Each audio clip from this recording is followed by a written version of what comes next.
Shall we all stand and bow reverently for a word of prayer? Heavenly Father, we thank you for this day that you have made.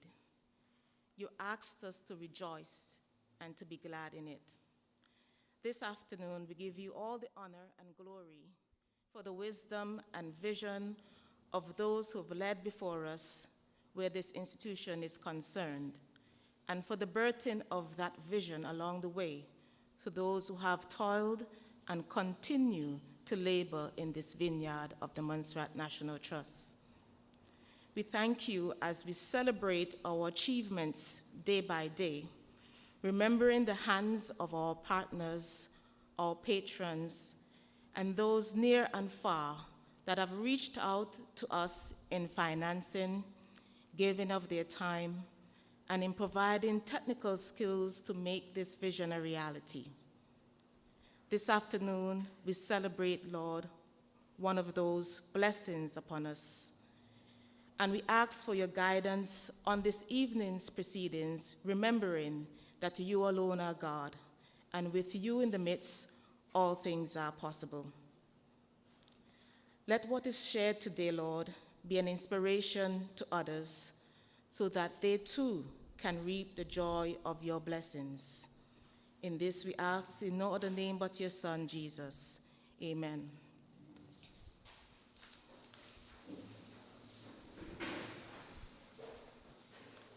Good afternoon, everyone. Recognizing the presence of the Honorable Cranston Buffon, Minister with responsibility for the environment, for members of the Montserrat National Trust Executive Council, our Executive Director, our media invited guests, presenters for this afternoon, to our staff, and all those who are joining by way of the World Wide Web.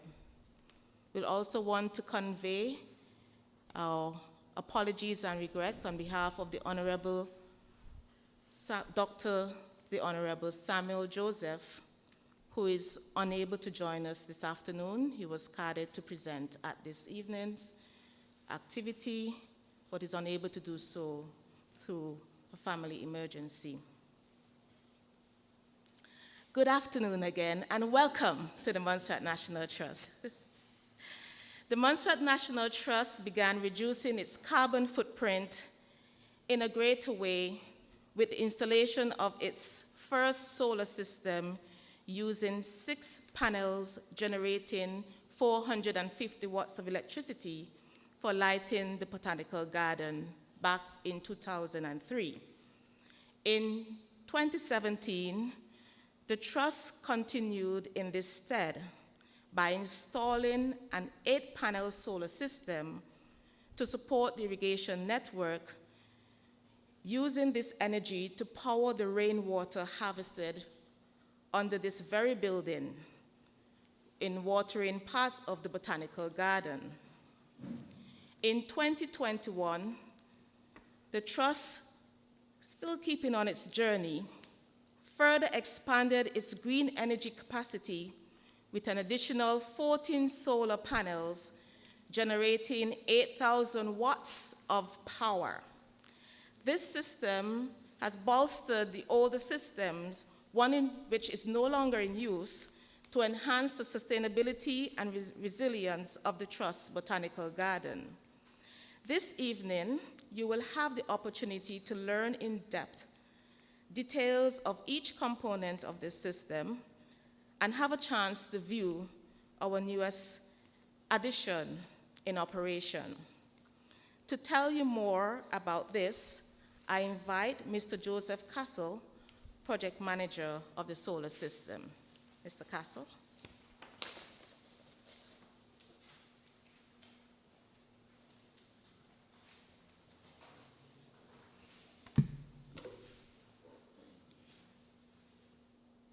Good afternoon, ladies and gentlemen.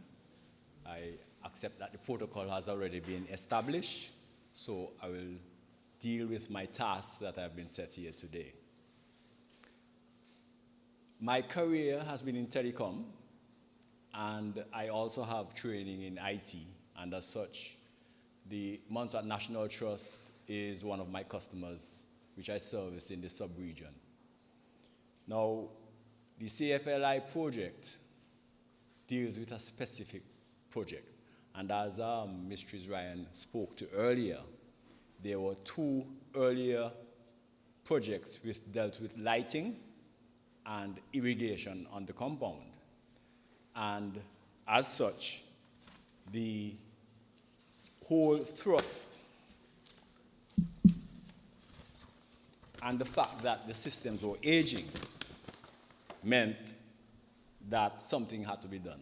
And this is where in 2021, it was agreed to create a solution to replace the first system that provided for lights and to improve the existing system of water storage and distribution for irrigation on the compound. In addition, the Montserrat National Trust as an organization was actively considering a new revenue opportunity of using the meeting hall in which we are here now, having the launch event, to host various types of gatherings, conferences, meetings, weddings, parties, etc. Such an environment would require some form of cooling at some point in time. Globally, we see that the impact of the increasing ambient temperatures, and this is a key issue, which I will treat with later on in my presentation. The reliable supply of electricity has become a critical operational requirement for the National Trust.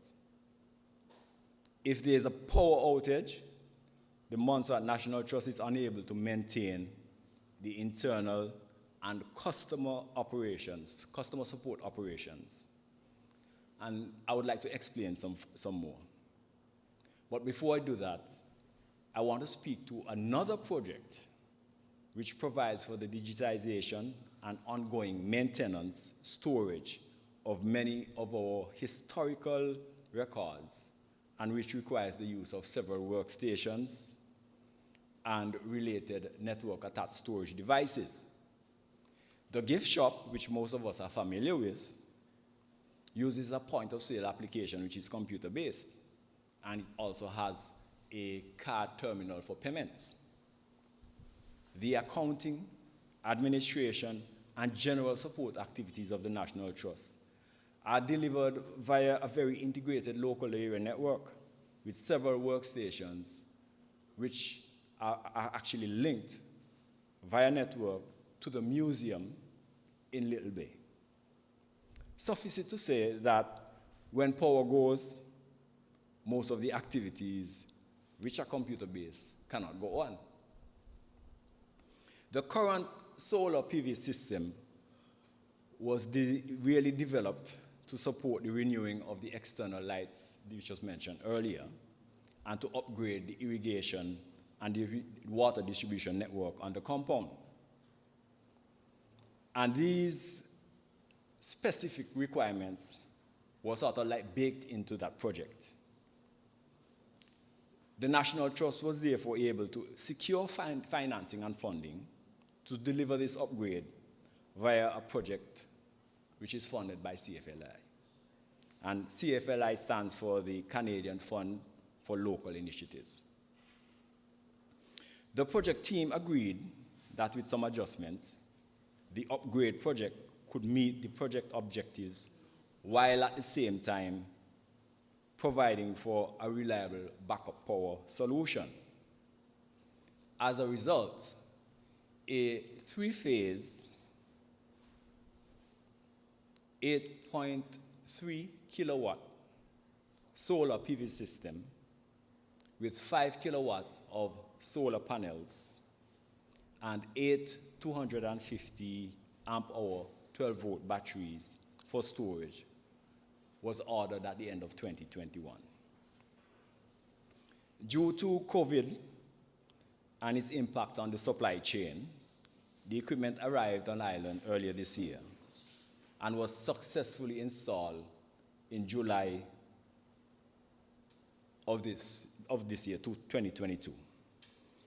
Since then, some rationalization of the electrical wiring with specific ramifications for the external lighting was completed, and work was also taken and done to upgrade these lights such that we now use LED-based lights instead of the older incandescent technology, which we know consumes more power.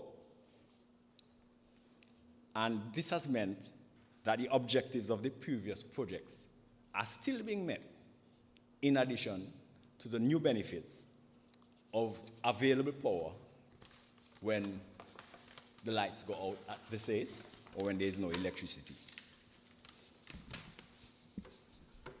Future steps, and I would want to, at this juncture, suggest that when one looks at an organization and its growth and changes in terms of the operating environment, there are certain things that you look forward to, and that's where the project planning and execution comes in.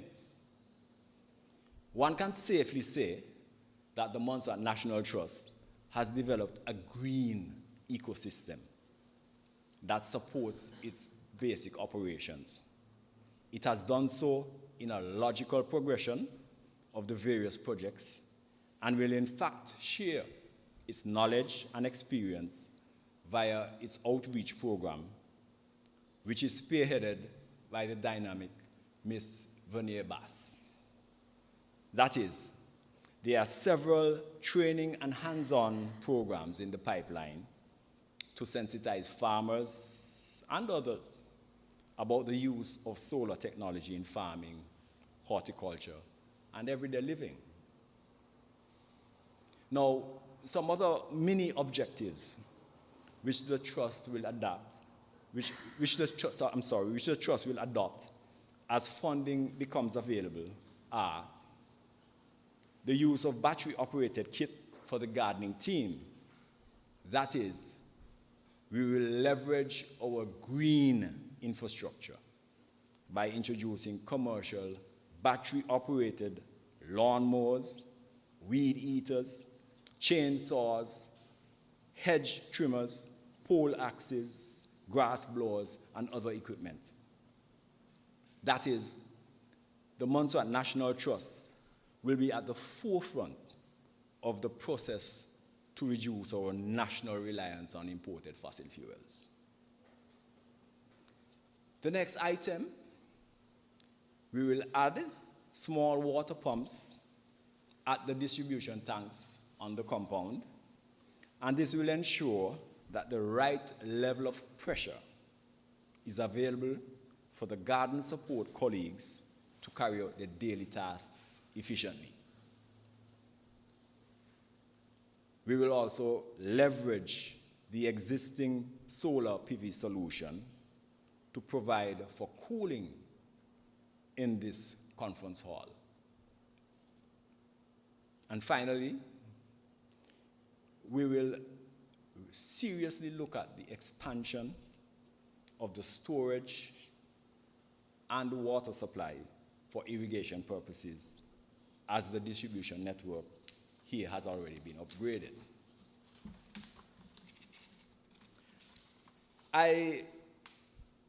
In presenting information this afternoon, I think it would be remiss of me if I didn't share some personal thoughts. So I spoke about the trust, and I'm an avid environmentalist, and I really strongly believe that the Caribbean can be energy independent. And there are very simple ways in which we can go about doing this. So some of my personal insights. Renewable energy, primarily solar and wind, can be the basis of energy independence. It speaks to the much discussed issue of reducing our carbon footprint, considering the climate catastrophe which we are currently experiencing and the global warming that everybody is speaking about and experiencing in some way or other. Here are some takeaways which I refer to. One, the Montserrat National Trust green model can be replicated throughout Montserrat. It can be done very quickly, and all we have to do is some strategic planning and financing as a country. First, we need to focus, and I'm sorry the minister is not here, but we need to really focus on building a national electric grid which can support feed-in. Feed-in is a term that is used which relates to the capability for one individual premise to feed back into the national grid network. So excess energy output from solar systems can be fed back into the national grid to assist others. Of course, the appropriate regulatory environment is critical and would have to be put in place. And it's worthy to note that next door in Antigua, they are already doing this. Right now, Antigua is actually building several large wind turbines and installing them. The next thing we need to really seriously look at is to invest in training for the emerging renewable energy sector in Montserrat. Now, I know that there is one set of training, and I want to thank the minister again. I think that falls under his purview, where there will be some training that will be happening later this year for solar technology. But we should also embrace the concept of using Lookout, which has the highest density of housing on Montserrat, and is close to the solar farm, which is already connected via a grid link infrastructure, and use this as the first stage in meeting our 2030 SDB objective of being 100% renewable energy at the grid level. For an investment, and this is just an estimate, I've done some calculations, of less than $10 million, we will be able to generate excess capacity of 0.5 megawatt. By the way, the average consumption in Montserrat is about 2.5 megawatts. Goes up and down, but around that. And what I'm putting forward here is that by going ahead and installing solar PV solutions for about 300 households in Lookout, we are well placed to reduce the load on the power generating plant at Braids by about 20%. Not only that, we will be able to provide immediate revenue opportunities over the next 2 to 5 years for entrepreneurs in renewable energy. We need to also look at encouraging residential and business investment in cooling. That is air conditioning, because I think that's where one of the opportunities are. I see some people here fanning, and yes, maybe in here, if it was being cooled, we would have been a lot more comfortable. But this can really be a new revenue stream for the utility company MUL. In the UK, as an anecdote, British Gas, one of the big 6 utilities in the UK, has a division which sells and installs boilers.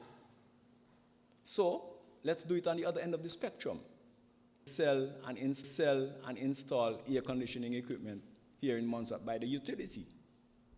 There are many homes now with air conditioners which are idle due to the cost of electricity.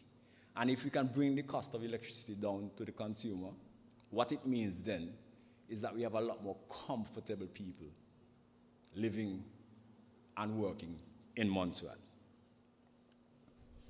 We also need to focus as a country to promote electrical energy as the primary supply of energy.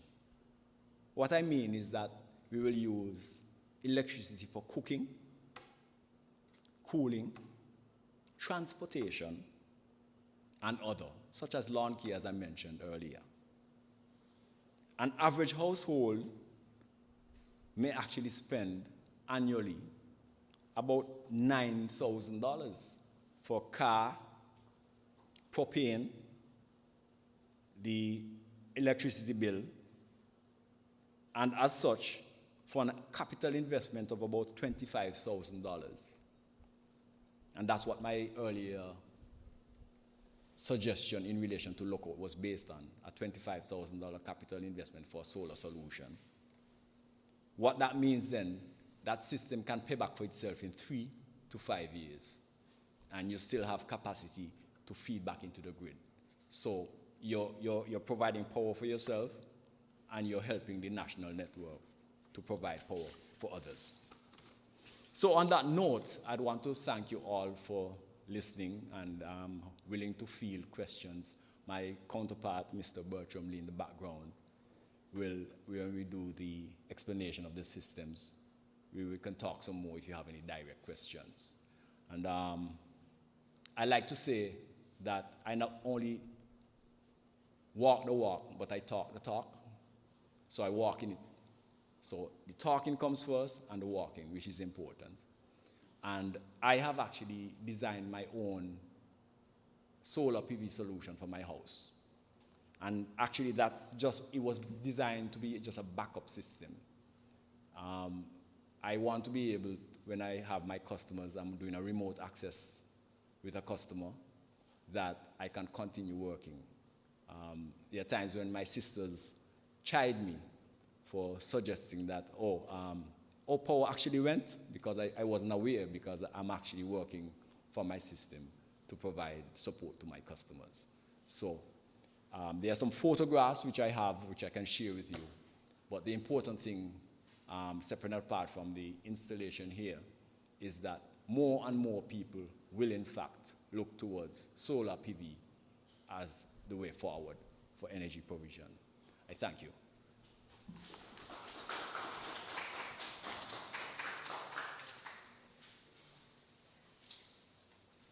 Thank you, Mr. Castle, for your contribution and for your overview of the projects here, also giving us some of your own personal insights. I have the pleasure to welcome the Honorable Minister with responsibility for agriculture, land, housing, and the environment, Honorable Cranston Buffon, to the podium to provide some remarks. Honorable Buffon.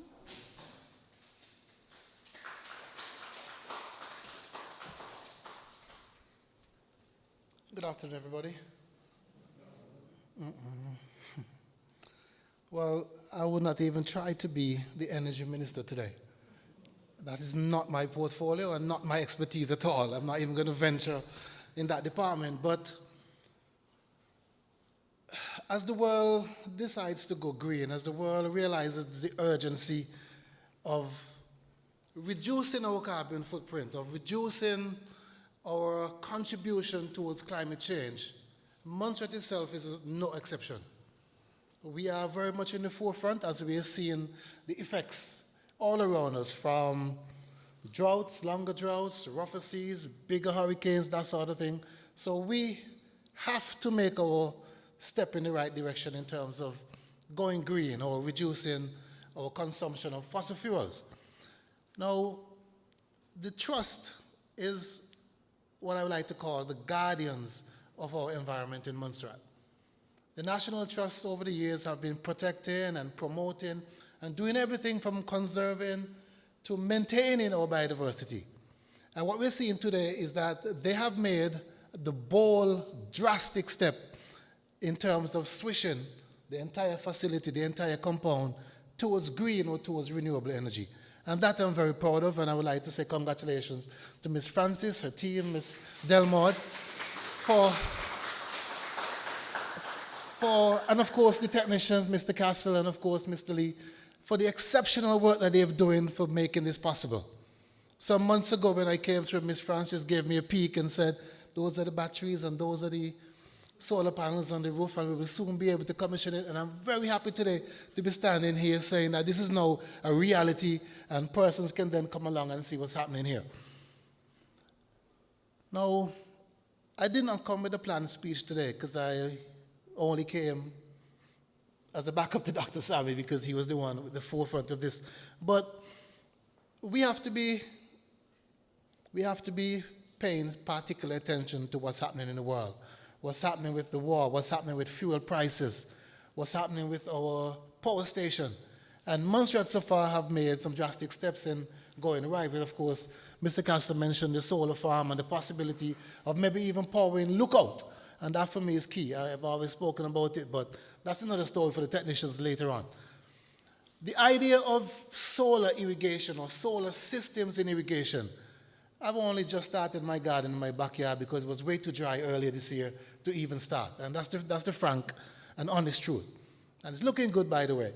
And the idea for me in terms of using solar to drive irrigation in our agriculture is key. And I'm sure we'll see later on where they're using that to pour with the pumps and all of that. And I'm saying to persons out there, the technology is there. It might be a little bit expensive, of course, and I'm sure Mr. Castle and those in that field can, shed some light as to cost in terms of how it works and how it operates. And let us try to get towards that. And the more of us, and of course, like you said, the ability to be able to sell back to the national grid is a huge thing for us in Montserrat. I don't know if he was making a push in terms of an entrepreneur, it may be a hint, but we'll find out later on. But that is key. We need to be able to get water to our farmers and, of course, for them to be able to produce, and that's where we're headed. So today, again, I stand here proud as the Minister of Environment, the Minister of Agriculture, the Minister of Responsibility for the Trust, to be able to say to you today, yes, the Trust has made those bold steps. Yes, we are here, and yes, we are ready for the future and what next to come. Again, let me say congratulations to the team, congratulations to Miss Francis, of course, and I know it's not her alone. There's a group of people who are working together to make this thing make it happen, let's put it that way. And I'm saying to you guys, congratulations, and I'm looking forward to seeing the practical application of it. Yes, hearing about PVs and backup batteries and the way it works and all that, for me, is to see it work, to see it translate for somebody to do it in their backyards and then saying, listen, I'm 100% renewable. I don't need mull. And that's a hint here, making a plug for the minister, for mull, of course, to come online, for them to see what's next. Fossil fuel is not the way. Of course, we're working on geothermal, but in the meantime, for persons to be able to afford the technology that is now available. Once again, thank you guys for coming. Thank you for inviting me. Apologies again for the minister, and congratulations. Keep up the good work that you've been doing. Thank you very much.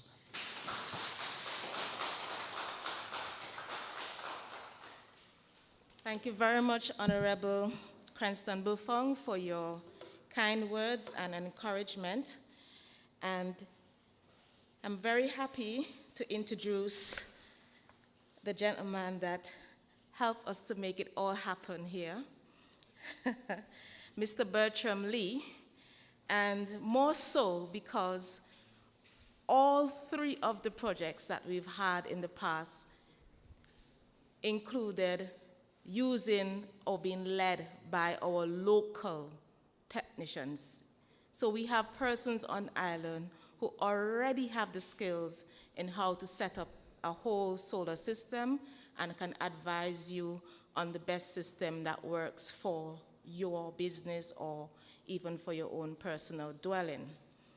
So as we move into the use of or reducing our carbon footprint overall, Montserrat's contribution to this globally, we know that we have persons here that can help train up others on Montserrat and have the skills developed for us to do that efficiently.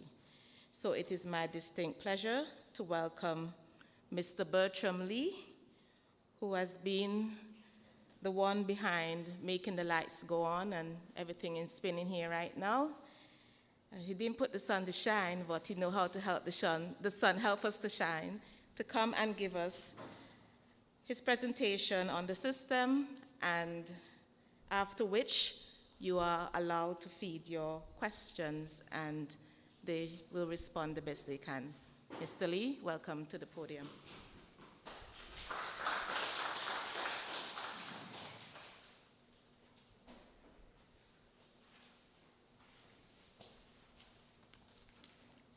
Good afternoon to everyone.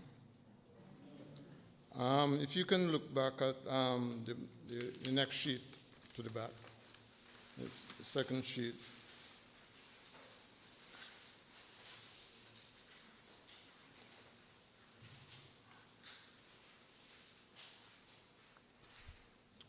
You basically see an outlay of the whole setup of the solar system that is presently here at the National Trust.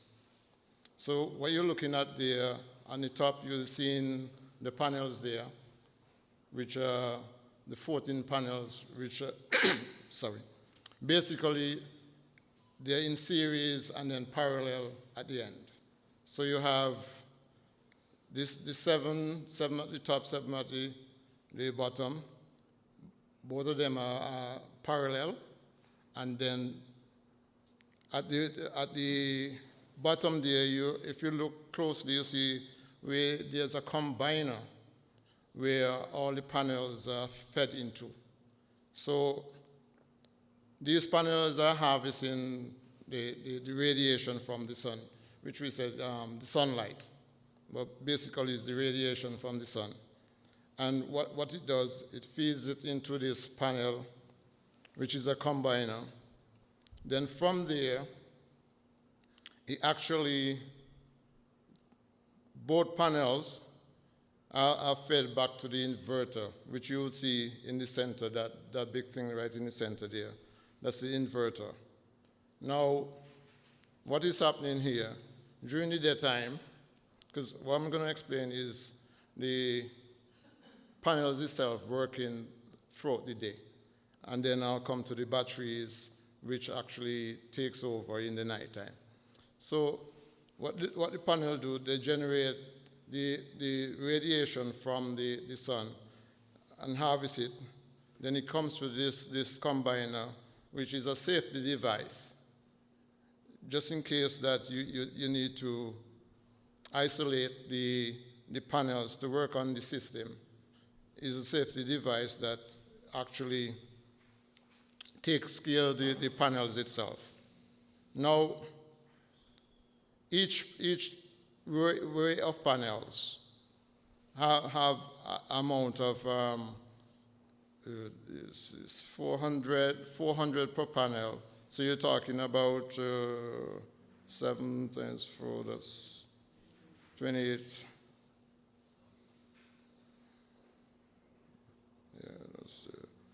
Right, so you're talking about that amount of wattage per array of panels. And what that does, the inverter itself has 2 maximum power point trackers, which each one of the panels go into. So it determines, as we later go and look at the system, I'll show you how it's done and what is happening there, where each panel itself takes what wattage or voltage and sends it to the inverter. And then from the inverter now, it combines everything and output, and then gives an output. So with the system that is basically here for the National Trust, is basically one of the best systems right now on the market. And why I said this, it has the capacity to basically sell back to the grid or not to.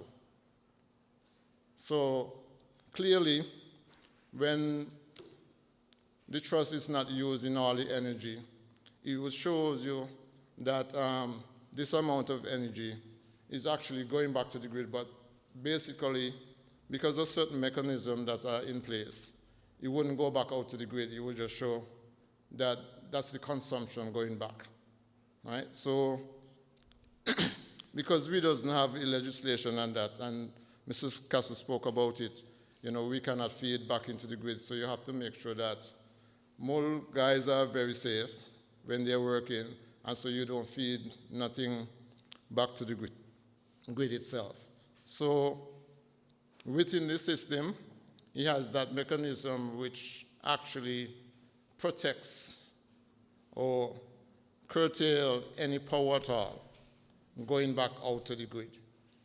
And so once it becomes that time when we reach that juncture where we can sell power to the grid, then we can change the settings so that the National Trust will start to get some kind of funds for the sale of energy, right?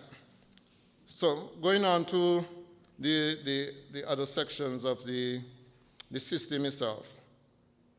So what happens during the daytime as the panel operates, the system itself charges the batteries that are below there. And so basically as the sun fades, because we want to get out to here so that at least you can see something about how the system works before the sun actually goes. So you can see the panels operating at this time. So what it does is actually, after the batteries are fully charged, then the loads are powered from the system. What the system can also do, basically you can have dedicated loads, and you could have those loads which you don't want to be on the system, right? So it's actually, you can have loads where are still powered by mole, but once mole gone, the system will take that load up. But once mole is on, the system allows mole to power those loads if you don't want it on the system. So the system here can do all different kind of things if you want it to. You just have to program it in such a way that you can get your maximum or anything that you need out of it.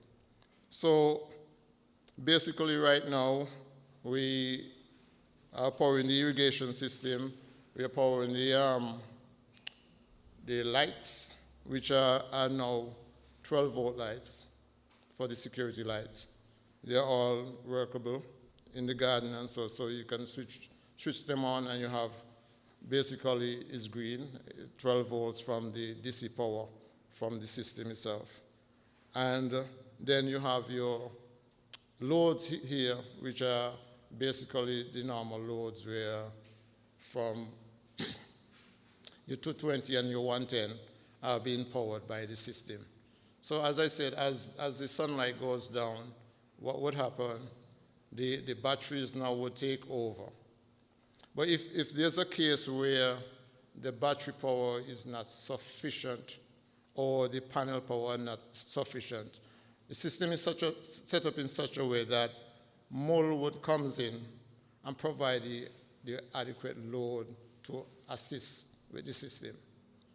So at any time where you probably have a very overcast day and the load is a bit higher than the system itself, what it does, it would take mole and join both power to make sure that the system is working properly. So that's basically the system in a nutshell. I would want you all to get out to here so that you can see something before the sunlight go down, and so that you can see the system in total operation. Any questions that anyone need to ask? What is the capacity of the batteries and how long, given the current load? Sorry, could you use my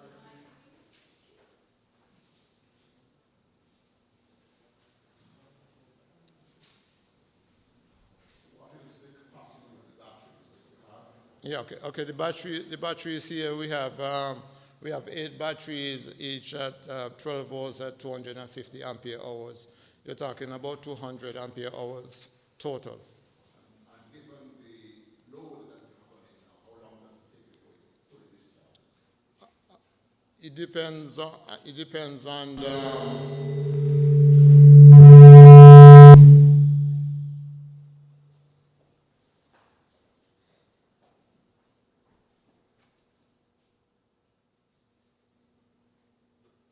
It depends on the consuming load presently at the moment. And if you're probably using Because basically in the evening, you're basically down to your dead loads. Your loads that would normally just run in the evening, maybe just a computer and air conditioner for your server. And so those are basically dead loads. So you're talking about, you may be just using about 200 watts throughout the night. So when you calculate it, this system itself, the battery will take you throughout the night without falling down. Okay. Because basically you more or less have dead loads on it. You don't have the activity that's during the day. And then basically in the daytime, as I said, it would be the panels itself which is operating the system. So it's harvesting the sunlight and that's generating the power in order for the system to work. And basically you also have that joint operation where if, as you said, if you have an overcast day, you would have more coming in to help the system. Or what he actually does, the battery would actually also comes in too, to circumvent any load that is. All right. And my final question, and maybe Mr. Castle could answer it. What is the cost of a household system? Well, you can ask me to, because... okay. The cost of a household system, because a lot of people, what I realize that a lot of people does is they go out and buy pieces of systems and so forth and mix match. But in mix matching your systems, you can either damage your batteries or you could damage your PV panels because of a different tolerance in the systems and so. So basically for a household system, what I personally would do would to check your load requirements. And from your load requirements, then you can size your system and then the cost would come. There's no estimate? Well, basically for a typical household system, which is just about 5 kilowatts, because more or less MOL provides about 5 kilowatt to a normal household. So a basic system would be about 5 kilowatt. So you're talking about roughly about $20,000 to $25,000 in terms of equipment and labor. That's the number. Yeah. But as I say, it depends on your demand, because if you demand more, your system might be a little bit bigger, so the cost may go up. Is there any duty-free concessions on the products if this is a limit? I didn't get that. Is there any duty-free concessions on the products? Well, I don't know if the minister can help that, but there is something where there has a clause where you can probably check with customs, where in their tariff they have a second schedule. There's a second schedule in their tariff where talks about vehicles, electric vehicles, and also PV systems and so forth. So, but you need to talk with the customs concerning that.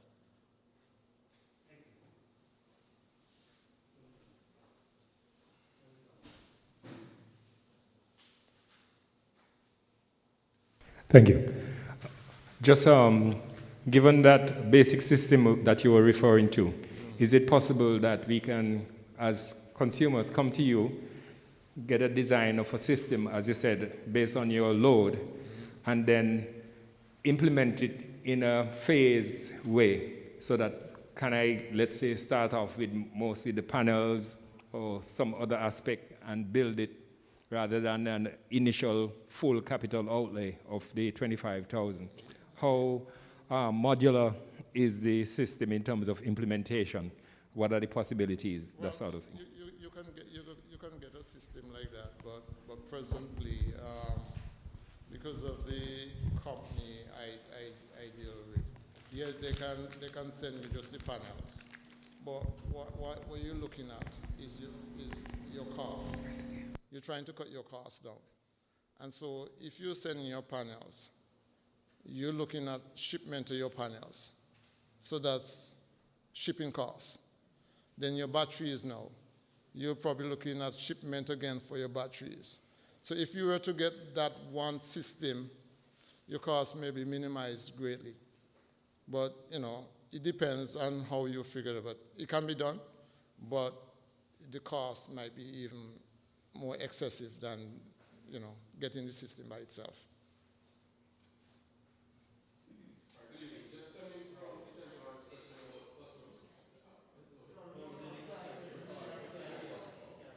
Okay, just stemming from the question from the gentleman regarding the custom duties. I am aware that to import generators, personal generators, you have to have some license from MUL.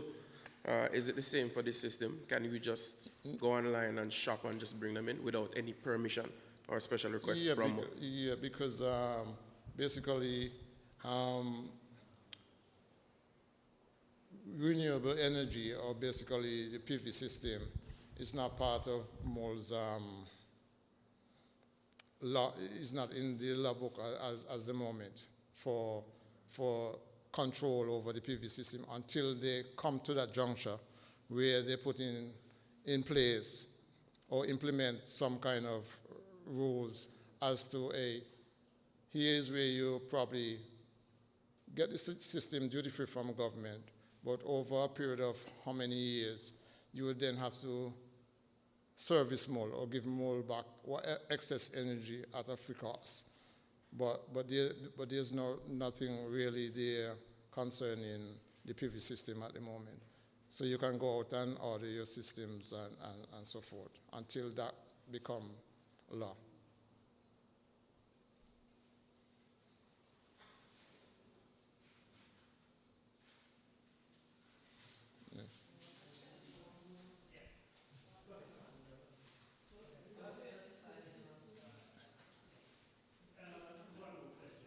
Yeah. But the hardware and the products, that can you buy just the hardware and manufacture them yourself locally, or you're buying a complete kit ready for your personal domain? I'm not hearing you properly. You don't hear me? Yeah, I guess because of the mass, Oh, okay. you're a bit muffled. What I'm basically asking, if the hardware to put the products together, can you get those products and assemble them yourself locally, or do you buying a whole package for the 25,000, for example? Well, because you can buy, I know you can buy the products and put them together. Yeah, well, they are kits. Yeah, well, all the equipment comes in a kit and they are assembled. Oh. Yeah. Okay.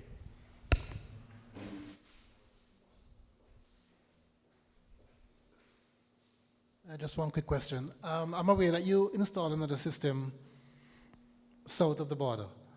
How does this system compare to that one, how does this system compare to that one? Okay, right. And what you have here is two different systems. You have an off-grid system, which which you can install in rural areas.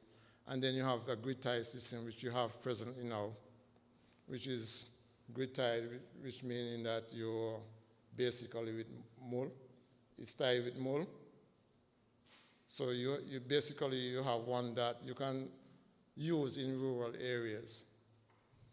So you don't need that generator power, so it can be used directly by itself. So you have both. You have the grid tie or the off-grid system.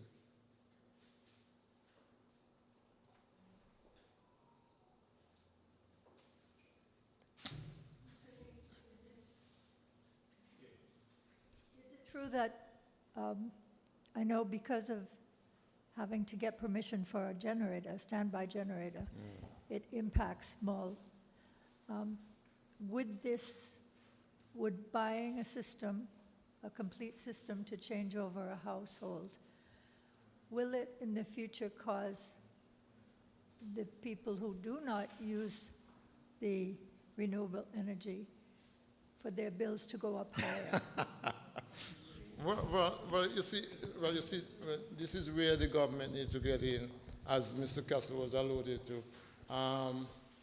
they need to really come on board, because I guess there's a lot of inefficiencies in Mull, in the sense that if we in the Caribbean has all the sunlight and we're not harvesting it properly, you know, for a customer like you and you want to go that way, I don't see why, you know, Mull can't really do anything about it, basically, unless they get on board, all right? All right, but then, on the flip side of that, as you were saying, if several people start doing that, it would force Mull to look the other way and basically get up to speed, right? Because then, as you rightly say, others would be paying a higher cost, because then they would still have to burn the same amount of energy in order to serve less occupants.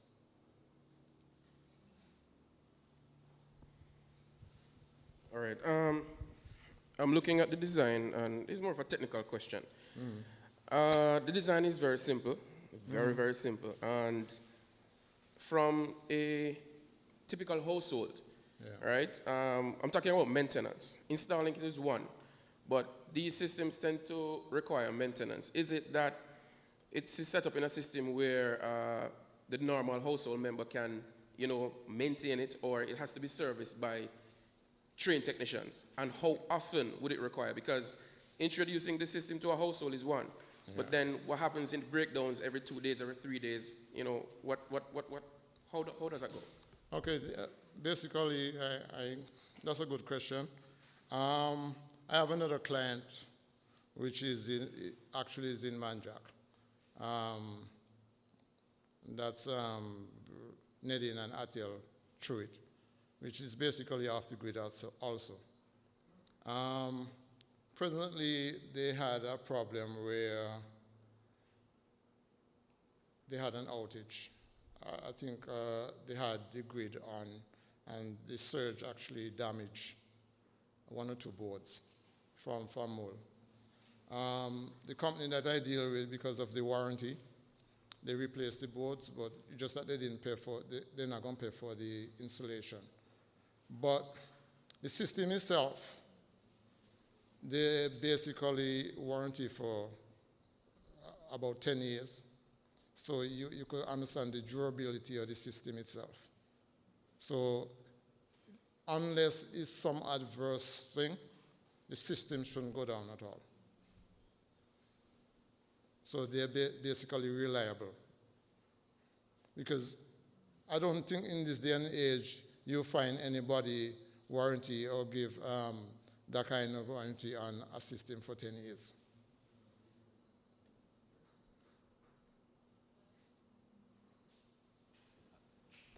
Thank you, Mr. Lee. Just a follow-up from the earlier question by Mr. Osborne.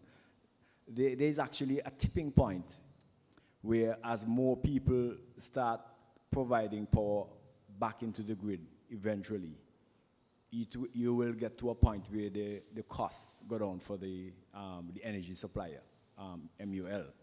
But there are a number of things that and I don't want to get into the technical aspect of it, but basically there could be a tipping point.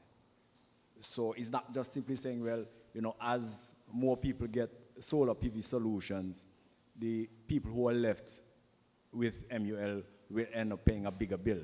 There in fact will be a tipping point where it will start changing when you look at the graphical representation.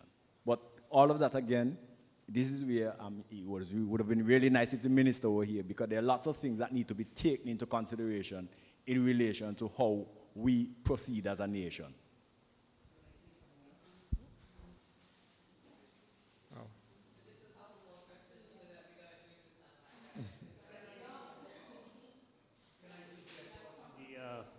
A green, can you hear me? Yeah, go ahead. Yeah, possibly a green bank where, for folks who want to be able to fit this stuff, can do it as a group, where you get a preferable rates, maybe very little interest on the loans. Then you'll get more people doing this stuff. Yeah. Can you tell us a little bit about the brackets that were used to mount? We're in a hurricane season, so is there a rating that the brackets for the panels are set for? Yeah, sure. The brackets are very reinforced. They basically studded to the rafters. So, and then the trajectory or the system is that low, so it can withstand the hurricane force here. Once the roof itself don't go.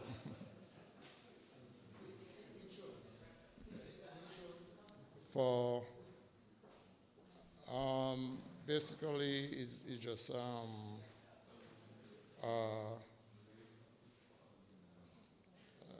insurance, but not really insurance, but you have a contract, like you have. Okay, and I just have a last question, very quick, but in the essence of us promoting the use of the solar to generate irrigation, and I know that we have lots of our farmers who live on, who have areas that are not connected to the grid. You spoke of a rural system, and the question is for farmers who may be listening, how doable is this for them, where they don't require 5 watts or megawatts? 5 kilowatts, yeah. Yeah, right, because for farmers, you can probably get just between just 1 kilowatt to 2, or even less than that, just to be able to deal with the pump, because it depends on what kind of pump you have. Because presently you could use a 48-volt pump, which is directly from the sun. So what you can do is just a solar charger and basic the batteries. So what happened? That solar charger and your panels. What happened there? You just come to the solar charger to keep the batteries up and out, so you don't have to really get an inverter. So then the cost for the farmers now is even far less. So you're talking maybe cents. Yeah. Anyway, thank you. Thank you, Bertrand. That's a very good note to end on. This whole idea is to create resilience. And in the interest of trying to get a little bit of the sun, I'm going to ask Mrs. Francis to come, our Executive Director, to give the vote of thanks, after which we will follow through to up the stairs to the garage where the system is set up. Thank you. Thank you, Madam Chair, for so ably conducting this evening's proceedings. I'd like to thank Honourable Minister for your remarks and your encouragement.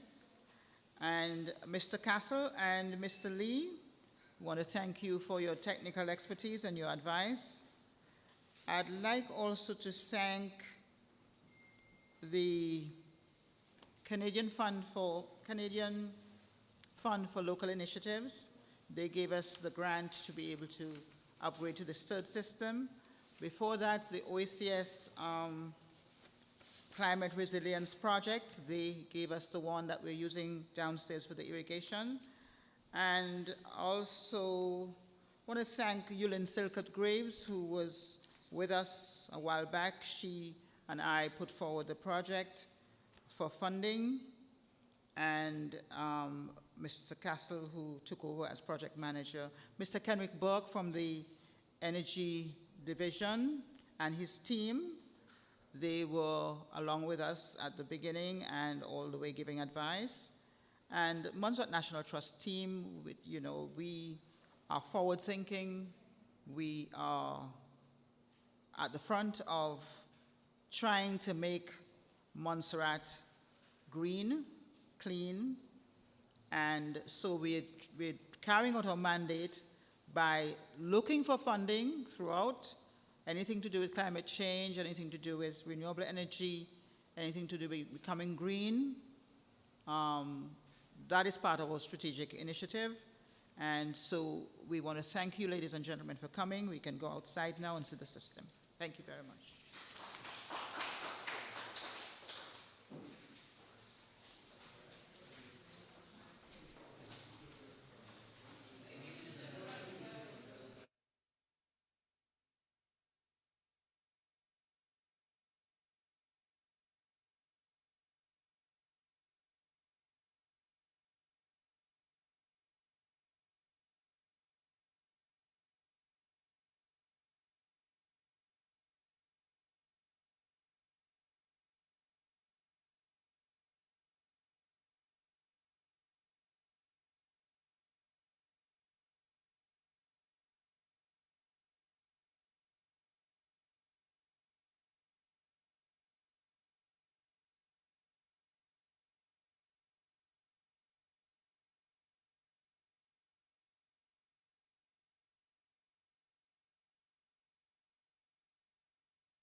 So this is the combine itself. And this is where the panels come into. So you have one circuit, another circuit. You have your lightning arrestor, just in case you have a lightning surge. He actually takes it so it doesn't go back to the inverter itself. Right? So you have two circuits coming through. As I said before, the two MPPT, the maximum power point trackers. You have two. So you have 2 circuits. Now, as I was saying, here you have these city, which are current transformers, which actually prevents the voltage going back to the grid. So this is what actually cuts the power going back to the grid. So even though it's power here, nothing is flowing back. It mostly goes through here and back up. So it doesn't go out to the grid. And you have isolators in between just in case of emergency. You could always shut off, both to the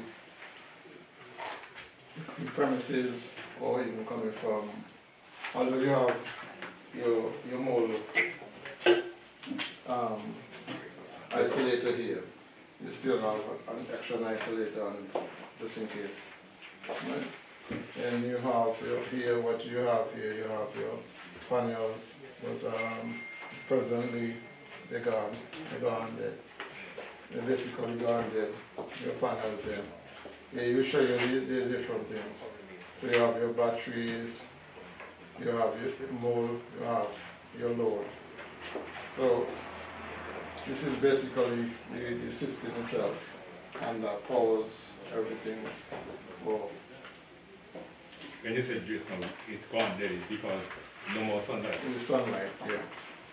So you're getting from the batteries, Huh? You're getting from the batteries. You get, yeah, from the batteries and the thing. Go ahead. No, go ahead.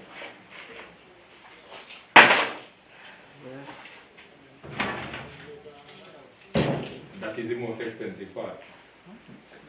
The batteries. Well, I mean, the batteries are. The batteries are basically the most expensive parts of the battery. So you have solar batteries. You could use a typical gel.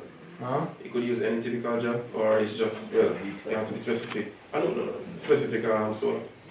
Okay, basically, it depends on where you get them, because people buy different gel type batteries, but then what usage you're going to get out of them? Because some gel batteries are not really, What's that? I said some gel batteries that they have. Because you have off the market ones and so forth, so sometimes you may get a gel battery where you think that it's adequate for you, but doesn't really work properly. Maybe because of the charging and discharging, the rapid with the frequency of the charging. But that's the next question. Probably it's a bit technical again. I would think that the charging system, it would mass load charge. Like, so for instance, the batteries are low, it will mass charge them, and then after it goes to 95%, probably trickle charge. Yeah, it does that. Is that design system to cut the charge or trickle charges? What this system does, I set it because basically you can't take your batteries down to a certain percentage, right? So the system, after a certain percentage, once the battery comes to that percentage, it cuts the battery off. So the battery doesn't go no lower, and so then you start bringing it back up, right? So you won't lose your batteries. But some people just want to set their battery to the lowest point, which is bad, because that can damage and reduce the life of your batteries. Right. So basically, it's basically at 40%. You would basically cut off here. That high amount could bring it down some more. No, but you can damage your batteries. But 25, I think 25 is another thing, when say for instance the battery goes down in the night, and you switch back to more power, does it trickle charge again? Or it's solely dependent on solar to charge the batteries? Okay, basically if you're trying to reduce your electricity bill, right? You're not going to want to charge your battery from home, because it's a lot of energy to charge them batteries, right? So then what I did was to set it up for solar charge. Solely. solely. So basically, in the daytime, because of the efficiency of the system, you will charge them up quickly. And that too, a lot of people ask, oh, why can't I get one or two panels? But then on an overcast day, with 1 or 2 panels, your battery not going to charge, and the system not going to be efficiently working. So you have to have the adequate so that you can get the maximum charge you want out. And so this thing has a 10-year warranty, right? Yeah.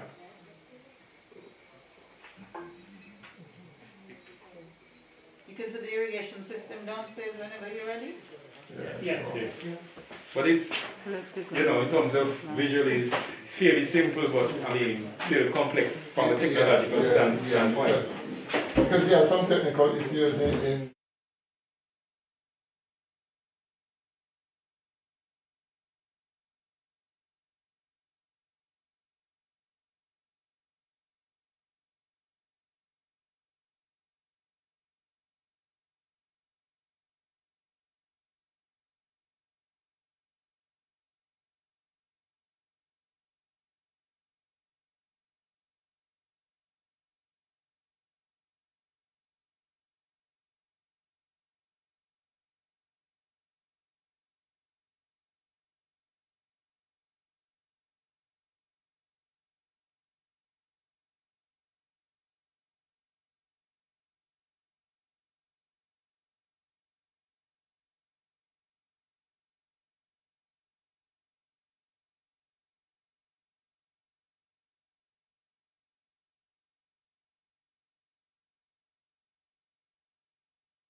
Actually pump water on both sides of the property, but now we are just filling up the drum and the sprinkler is working at the same time. And the system is being set up from all the solar system that is on the roof. So from that one pump we could actually even feed straight over to the freehold garden from that one pump. And all the system is in place, which was done by Justin Ryan, who is the plumber. So basically, I think this man has done a great job, and this is what we want to promote for Montserrat. And I guess everyone could hear the water flowing into the drum. And everything comes from under the same room that you guys were in this afternoon. There's a swimming pool under that. The water is actually being captured.